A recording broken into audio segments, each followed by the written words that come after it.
પ્રણામ. માધવ વિદ્યાલયના ઓનલાઈન ટીચિંગમાં આપનું હાર્દિક સ્વાગત છે. વિદ્યાર્થી મિત્રો, આજે આપણે સ્ટાન્ડર્ડ 5માં ઇંગ્લિશ સબ્જેક્ટમાં ગ્રામરનો અભ્યાસ કરીશું.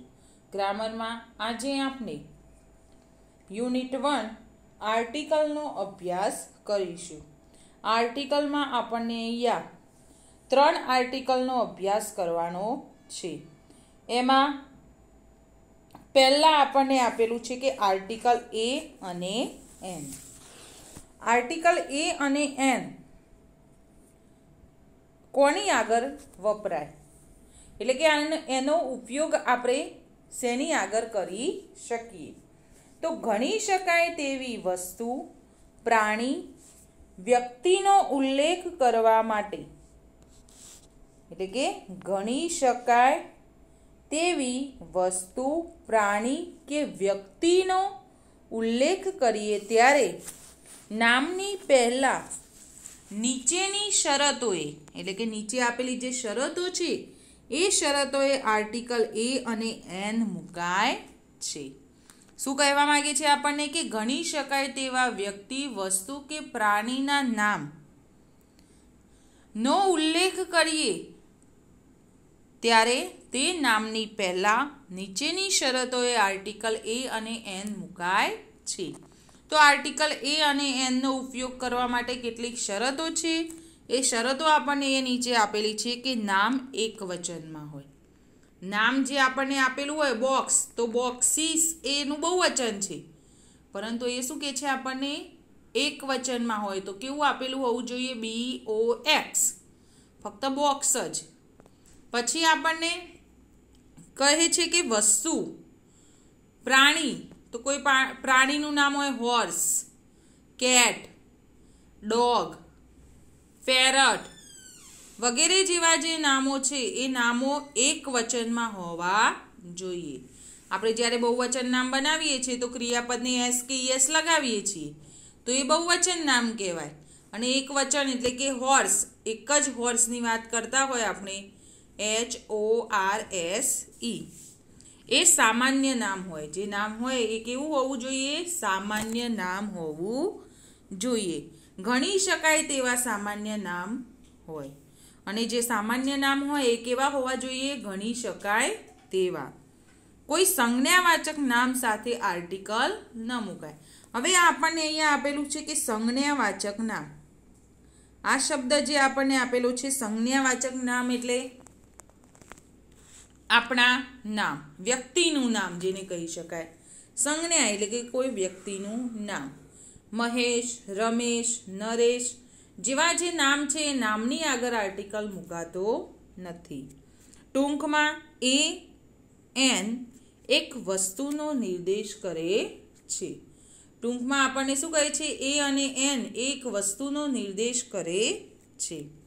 હવે આપણને આગળનો એક ટોપિક આપેલો છે કે એ અને એન ક્યારે વપરાય. એ એન ક્યારે વપરાય? જે સામાન્ય નામનો ઉચ્ચાર વ્યંજનથી શરૂ થતો હોય, તે એક વચનમાં હોય. જે સામાન્ય નામનો ઉચ્ચાર વ્યંજનથી શરૂ થતો હોય, તે એક વચનમાં હોય તો તે શબ્દની પહેલાં આર્ટિકલ એ મુકાય છે. સામાન્ય નામનો ઉચ્ચાર શેનાથી થતો હોય? વ્યંજનથી થતો હોય.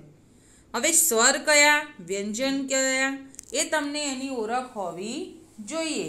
તો તમને ખબર પડે કે આર્ટિકલ કયો મૂકવો.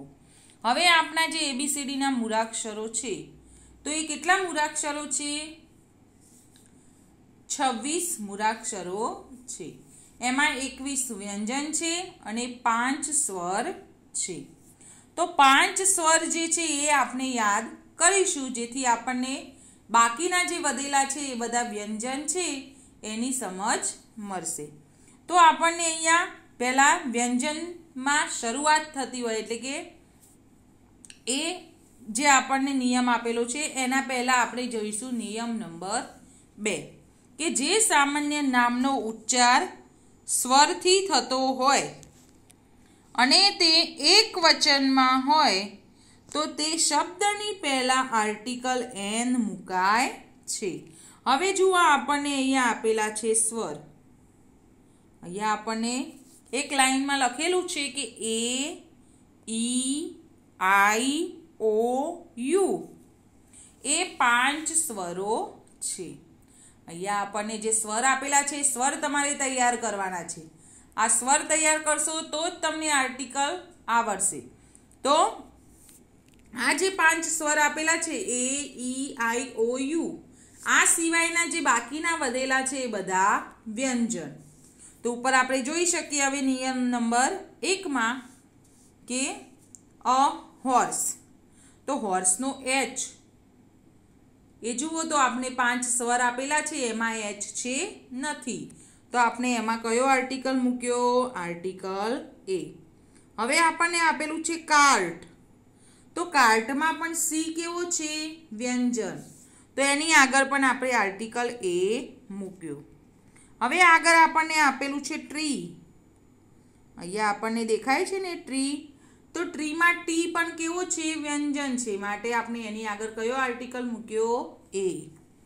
હવે નિયમ નંબર 2. જે સામાન્ય નામનો ઉચ્ચાર સ્વરથી શરૂ થતો હોય તે એકવચનમાં હોય તે શબ્દની પહેલા એન આર્ટિકલ મુકાય છે. તો જુઓ એ ઈ આઈ ઓ યુ એ 5 સ્વર છે. બાકીના બધા અક્ષરો વ્યંજન છે. હવે આપણને જુઓ નીચે એક્ઝામ્પલ આપેલા છે. તો એક્ઝામ્પલમાં જુઓ આપણને આપેલું છે એ એક્સ ઈ. તો પહેલું એ આપેલું છે માટે આપણે શું મૂકી દઈશું? Article N. એગમાં પહેલું છે ઈ. તો અહીંયા જુઓ ઈ આપેલો છે ને તો આપણે અહીંયા શું મૂકીશું? Article an. પછી છે ઇંક પોટ. તો જુઓ સ્વરમાં 3 નંબરે છે આઈ. તો આપણે એની આગળ શું મૂકીશું? An article. હવે ઓરેન્જ આપેલું છે ઓ. શું બોલાય છે એની આગળ? ઓરેન્જ. તો આપણે એની આગળ આર્ટિકલ એન મૂકીશું. પછી જુઓ અમ્બ્રેલા.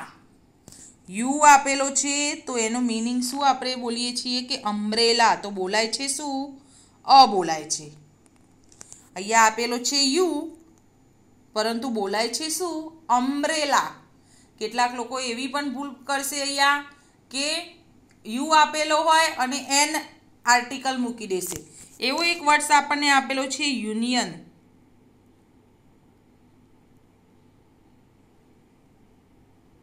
તો આ યુનિયન વર્ડ છે એમાં શું વંચાય છે? ય. આપણને અહીંયા યુનિયન વર્ડ્સ આપેલો હોય તો એમાં પહેલો અક્ષર છે યુ. યુનિયનનો પહેલો અક્ષર છે યુ. તો આ શું વંચાય છે? યુ. તો આ ય એ શું છે? સ્વર છે કે વ્યંજન? તો ય એ છે વ્યંજન. તો એની આગળ કયો આર્ટિકલ આવશે? આર્ટિકલ એ. યુનિયનની આગળ કયો આર્ટિકલ આવશે? આર્ટિકલ એ. અને અહીંયા યુ આપેલો છે પણ એનો ઉચ્ચાર શું બોલાય છે? અ. માટે અ એ સ્વર છે માટે એની આગળ આર્ટિકલ એન આપેલો છે. હવે જુઓ આપણે આર્ટિકલ બીજો જે આપણને આપેલો છે ધ એનો આપણે અભ્યાસ કરીશું કે ધ આર્ટિકલમાં આપણે શું આપેલું છે એ જોઈએ. કોઈ પણ વ્યક્તિ પ્રાણી કે વસ્તુનો એકવાર નિર્દેશ કર્યા પછી ફરીવાર તે જ વ્યક્તિ પ્રાણી કે વસ્તુ વિશે કંઈક કહીએ ત્યારે આર્ટિકલ ધ લાગે છે. શું કહેવા માંગે છે કે કોઈ વ્યક્તિ પ્રાણી કે વસ્તુનો આપણે એકવાર એની વાતચીત કરીએ છીએ ફરીવાર તેની જ વાતચીત કરીએ છીએ ત્યારે આર્ટિકલ ધ મુકાય છે. કેવી રીતે? તો જુઓ આપણને એક્ઝામ્પલ આપેલું છે કે this is a cat. The cat is white. This is a cat. તો જુઓ પહેલી વાર જ્યારે અ કેટની વાત કરેલી છે આપણને અહીંયા આપણને પહેલું જ વાક્ય જે વાત કરી છે કે ધીસ ઇઝ અ કેટ. તો પહેલી વાર જ્યારે વાત કરી છે ત્યારે આર્ટિકલ એ કે એન જે આવતું હશે એ આપણે મૂકીશું. પણ ફરીથી જ તેની વાત કરવામાં આવી છે કે અહીંયા બિલાડીની જ વાત કરી છે કે ધ કેટ ઇઝ વ્હાઇટ. તો અહીંયા પહેલી ખાલી જગ્યામાં આપણે આન્સર મૂકીશું ધ. પહેલી વાર જ્યારે વાત કરવામાં આવે ત્યારે આર્ટિકલ એ અને એન મૂકવું, અને ફરીથી જ બિલાડીની વાત કરેલી હોય તો આર્ટિકલ ધ મૂકવું. હવે આપણને પહેલું બિલાડીની વાત કરેલી હોય અને પછી ઘોડાની વાત કરેલી હોય તો એમાં આર્ટિકલ ધ આવશે નહીં. હવે નીચે જુઓ, this is an apple. The Apple ખાલી જગ્યા ઇઝ રેડ. તો જુઓ અહીંયા પણ એપલની વાત છે અને અહીંયા પણ એપલની વાત છે. બંને એપલની વાત છે. પહેલામાં બંને કેટની વાત હતી. તો અહીંયા આપણે ધ આર્ટિકલ મૂકી શકીએ. તો પહેલી વાર એ એપલની આગળ કયો આર્ટિકલ આવશે? Article an. અને અહીંયા બીજી વાર જ એપલની વાત થઈ છે તો એની આગળ આપણે ધ આર્ટિકલ મૂકીશું. તો આવી રીતે આપણે ધ આર્ટિકલનો ઉપયોગ કરી શકીએ છીએ. પ્રણામ. Thank you.